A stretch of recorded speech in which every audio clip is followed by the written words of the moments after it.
All right, so let's just continue what we were talking about, specifically about the SEC losing like throughout this entire bowl season, essentially.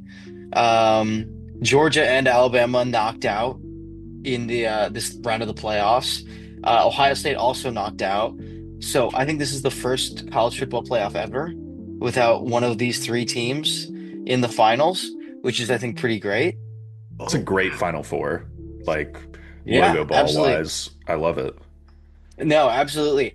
And I think this is why we play the games. That's what they say. But no, yeah, the SEC, we were talking specifically about the gap between or the re-rating, John, if you want to explain that. Yeah. So I as an SEC fan, I do not like the conference like woo woo root for the SEC bullshit. I want every other SEC team to lose at all times. I hate all of them. Not equally, but I hate them all.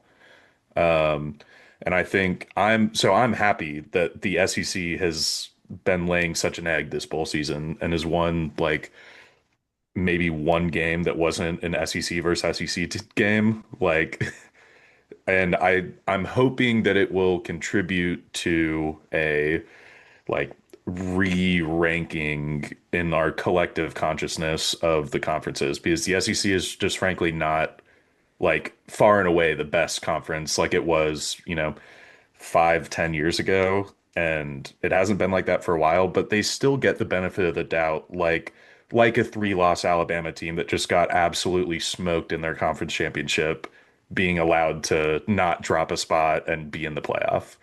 So I'm hoping, I mean, bowl games are whatever. My one of my favorite podcast, Split Zone Duo, they say bowl results only matter if they fit your narrative, otherwise they don't matter. These bowl results fit my narrative, so they matter.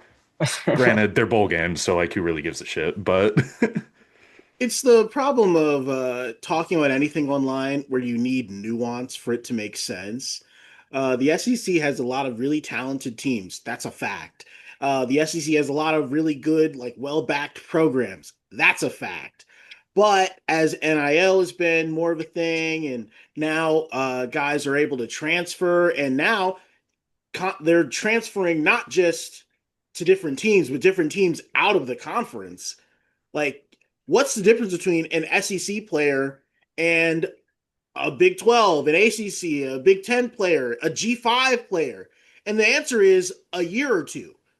Like, there's not like some huge divide. And that's why when you see people talking about like, oh, we don't want to schedule this tough out of conference game. Oh, we're not going to include the other two Power Four conferences in our scheduling because it doesn't behoove us to have a chance to lose that game and make our conference look worse.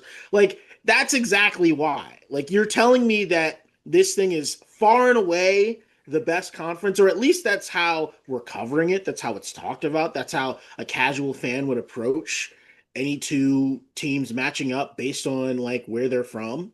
So now it's like when you're saying, "Oh, the SEC is the best conference," I'll still listen to you on that argument. I think the seventh best SEC team has a really good like talent composite, like we talk about sometimes, or has some players that could start in a lot of different programs across the country. That being said, it's 4th and 3, and your coach calls dime for you to defend against in the red zone. Football's not a talent game. It is a coaching, it is a decision making, it is not like you can't just tell me that because a team looks good coming off a bus that they are the better team and it's worth discarding actual results, actual decisions, actual availability for another team in another conference just because they're from that other conference.